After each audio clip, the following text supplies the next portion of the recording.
Before progressive metal, there was Red by King Crimson, released on October 6, 1974. The album is celebrating 50 years. It was very heavy, complex, it was daring, and it was the blueprint for what would later become progressive metal. It was dark, brooding, there were atmospheres, there were intense guitar riffs.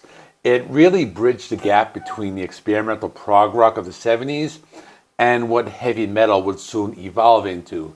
So in this video, I'm going to explore how Red might just be one of the earliest examples of progressive metal and why it remains an essential listen for fans of both genres. I'm going to give you some background on the album. Later, I'll give you my first impressions listening to this album as I'm going into it as a new listener.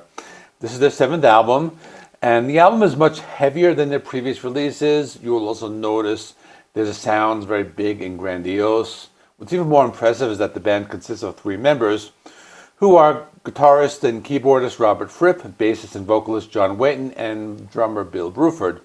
They use a lot of multiple guitar and keyboard overdubs and guest appearances by musicians, including former King Crimson members Ian MacDonald and Mel Collins on saxophone, classical oboist Robin Milner, and English jazz trumpeter Mark Charig. The album has 3 tracks on side 1, 2 songs on side 2. The idea for this came up during the mixing stage. The needles on the meters of the studio's mixing desk were observed to be bouncing and crashing sharply into the red.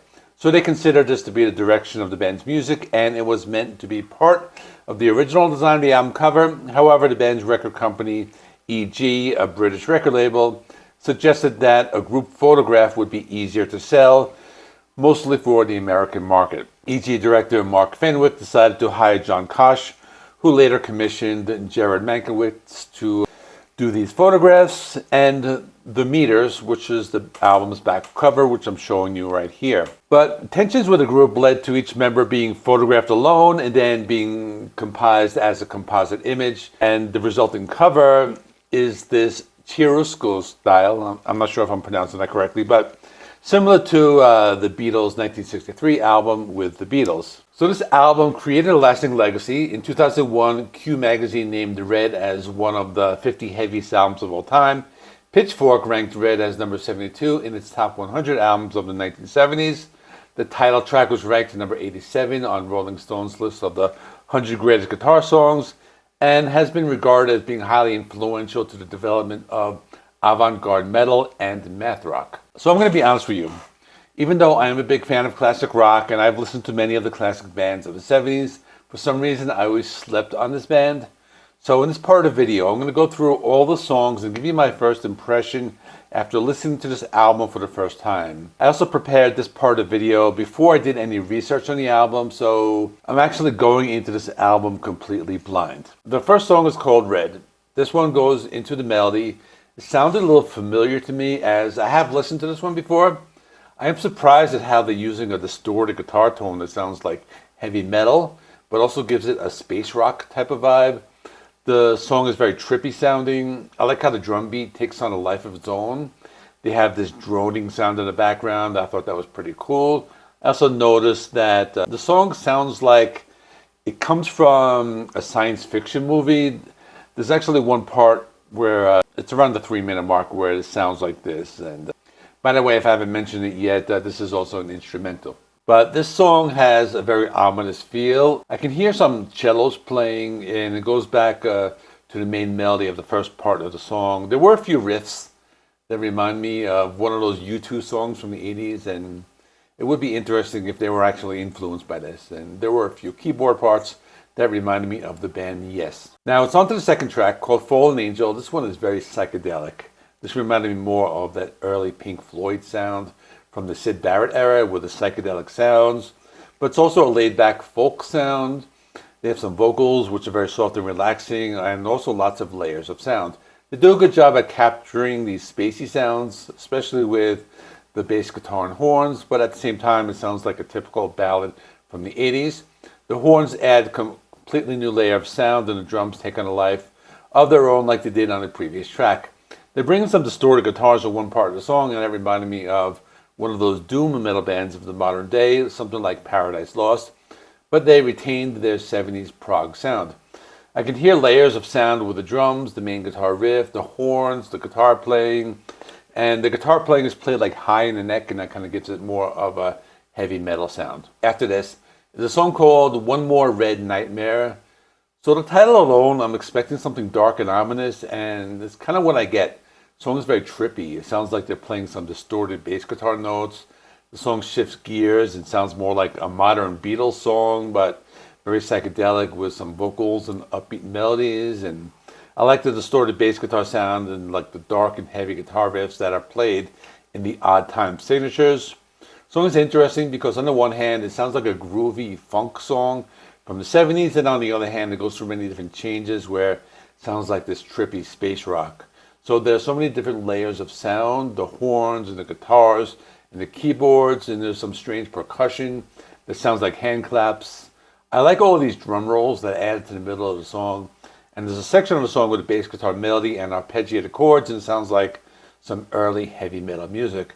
The saxophone also adds a new level to the sound, and I have reviewed a lot of death metal bands that have been adding saxophone to their sound, and it reminds me of this music, except this band was doing it 50 years prior. So the song also has an abrupt ending. I found that interesting. After this, the song called Providence. The song had a very quiet intro. It was just some soft violin. You can barely hear it, but then you start to hear some haunting and weird sounds in the background, and they start to creep in. At this point, I don't know if this is going to be a soft classical music piece or turn into some big kind of monster. It seems they're teasing you with all these weird sounds, and it seems to come into the song, but they don't do it right away.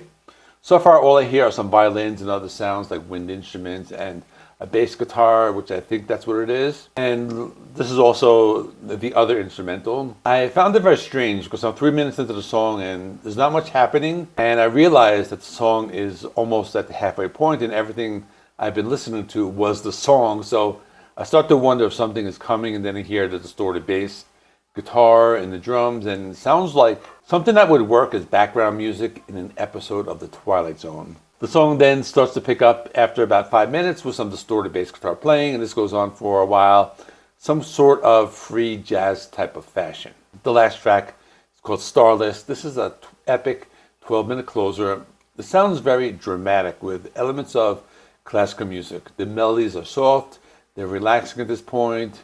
The first part of the song has some trippy keyboard melodies and some bass guitar playing. The song also has some vocals and some saxophone playing. So far, it sounds like another soft and laid-back progressive rock song from the 70s. So far, I found it to be very relaxing, although I'm only 4 minutes into the song, and I'm not really sure what to expect. Thinking to myself, I'm wondering, is the rest of the song going to be like this, or is it going to turn into something darker and heavier? I'm listening, I get close to the 5-minute mark, and the song takes this darker turn with sounds I would call like spooky Halloween sounds. That's what I gathered from it. It gave me the impression that something was on the horizon. So there was part of the song that was just some distorted bass guitar playing and clean guitars with more of a slower, free-form drum beat. This part sounded very psychedelic. Now I'm 8 minutes into the song. Sounds very complex. The drumming picks up the pace. The bass guitar gives the song a heavier feel.